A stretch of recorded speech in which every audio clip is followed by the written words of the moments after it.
So glad I have a facial routine because if I didn't, I literally would look this dusty all day.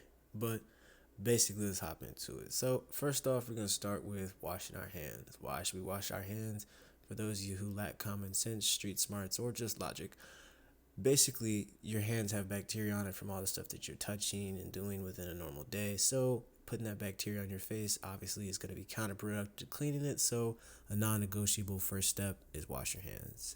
Next, I'm going to make sure that my face is covered with water, and this is going to help to basically assist with the lathering of my cleanser, but also this is going to get those very topical dust, dirt particles off your face. So if you're waking up in the morning from your pillowcase, and if you're doing your nighttime routine, basically everything that's out in the world, you're going to help put some of that off. So this is the Mary Kay for Men's facial cleanser, and it's a gel, and as you can see, I'm struggling here. It's like cheese when you're trying to take a piece of lasagna off, or that hot pizza from Giordano's. Hashtag deep dish pizza is better than any other type.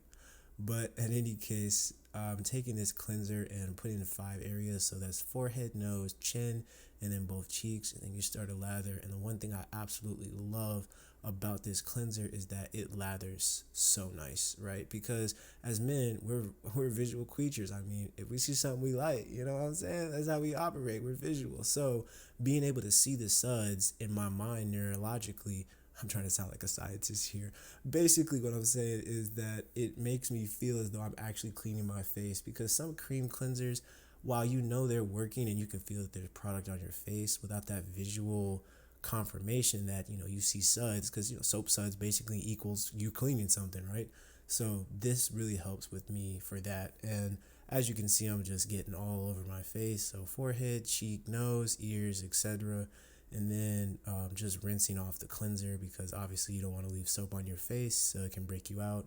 And if you leave it on for too long, like I said, it can make dry out your skin, and that's just not good. So you want to make sure after you've thoroughly cleansed your face, you get that cleanser off of your face.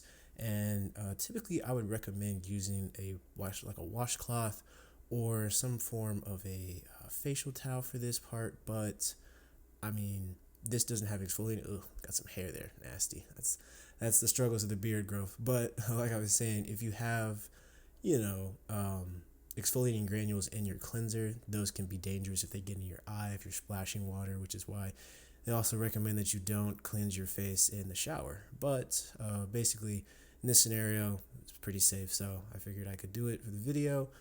So just splash the water on my face to get the cleanser off, and then using a paper towel in this case, or a facial towel, you can pretty much pick up a pack of, I think it's like 250 for less than $10. But just using that to get some of the excess water off my face, not all of it, so that way the moisturizer has something to work with and it'll glide easier over my skin. But basically, this helps if you have acne, to make sure that you're not, look at that. And that's why I do not share AirPods with friends or let other people use my AirPods. But the next step here is the moisturizer, and this actually has FPS 30 in it. So again, sunscreen, right? So when you're going out in the real world, which is pretty much anyone who doesn't live under a rock, the sun usually shines, and so those rays do have danger in them when they UV, and they can give you skin cancer and a bunch of other things. But basically, it's already built in here, and as men, we're simple creatures. So, some skincare systems, they separate the sunscreen and a moisturizer. This one combines it. And actually, as you can see, I use too much moisturizer here. And you could tell I use too much because I still have this symbol-like streak, like I'm in Lion King, on my forehead. But I've definitely figured it out. And I think once you start using the system, you'll get the hang of it. It's not that difficult. You'll know that a little bit really does go a long way, which is something I learned. But back to what I was saying earlier about why you want to use those facial towels. If you have acne, you don't want to have to use the same washcloth every day, because the bacteria from the previous day or the previous wash can continually help to clog your pores, and that ultimately will not help your acne. So that's why using those disposable facial towels, again, it's 250, and if you can't afford those, or you don't want to buy those, you can really get a roll of paper towels that is designated for your face. And here you can see the final touches, just making sure I get all the moisturizer on.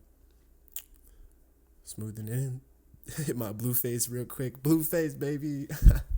All right, and the next step here is for the beard growth, right? As you can see, trying to grow a beard here, trying to, Get that facial riz. So this is a Derma roller and it has 1.5 millimeter needles and just lightly rolling. I like to do 4 passes in each little patch and area.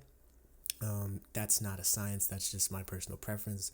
And you don't want to do super heavy, you want to do something that's somewhat light. And I even like to do a little bit on my hairline just to maintain it, as you know, I don't want to go bald as I get older. And you can see I'm crying here. That's not tears, those are sweat. But anyway, once I hit my hairline, I don't know, it's super sensitive with the needles and just the pricky motion. It brings tears to my eyes. I don't know why. But in any case, you want to, like I said, just lightly, because what you're doing is you're making micro incisions, right? You don't want to stab your face. You just want to activate the collagen in your skin to hopefully promote hair growth. And that's pretty much it. Now, the direction, it doesn't really matter too much, because if you think about it, when they used to do this back in the day, they had a needle and they just kind of poked all over their face. I like to use a certain direction, helps me remember where I am, but again, the direction really doesn't matter. But you don't want to over Derma roll, because again, you'll damage your skin and then you won't have any hair growth. You'll just have mad scarring. And I even like to use it a little bit on the back of the nape of the neck, because when I get tapers when I was younger, the hair doesn't grow as fast back there. So this is kind of helping to re-spark that. And that's pretty much it for the Derma rolling part. So now one more thing we got to add, and that is this product right here. So this is Heritage Stores rose water. This is the product that my mom gets. You just need basic rose water, and you can get this, I'm sure you've seen it on TikTok or pretty much anywhere. You can get it on Amazon as well. I'll leave a link in the description. But this right here is kind of what I use to nourish and nurture the beard growth throughout the journey, because I have used castor oil in the past, but I feel like castor oil is just heavier. So in the wintertime, I don't mind it so much, but also castor oil stains. So if I'm wearing like a white dress shirt and I turn and my cheek hits that collar, that shirt's over with. Like, I got to get stain remover, and castor oil is very prominent, so it's really hard to get out. But this seems to work really well, and it's helped to fill in a lot of the patches. But I mean, for beard growth, it's really consistency, I'm telling you. Like, if you slack off or miss some days, you're going to notice it. Nothing's going to change. And you can see right here, checking the stuff out. That's how it looks. So that's it.